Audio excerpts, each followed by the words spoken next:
Last 1 বছর হয়ে গেছে, পাক্কা 1 বছর হয়ে গেছে ওষুধ ছাড়া।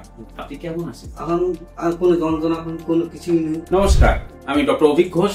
আজকে আবারও গলব্লাডার স্টোন নিয়ে কথা বলবো। ওনার যে পাথরগুলো ছিল, প্রায় 7-8খানা পাথর ছিল গলব্লাডার লুমেনের মধ্যে, সেগুলো একটাও আর ধরা পড়েনি। ইউএসজি তে সব ক্লিয়ার দেখাচ্ছে। সপ্তাহে 5-6 মাস ধরে ওষুধ খাইয়েছিলেন? হ্যাঁ, 6 মাস। প্রথম থেকে সিম্পটোমেটিক্যালি আপনি কিভাবে উন্নতি পাচ্ছেন? মানে ওষুধ খাওয়ার 5-6 দিন পর থেকেই আমি মোটামুটি সিমটমটা চেঞ্জ হতে দেখেছি।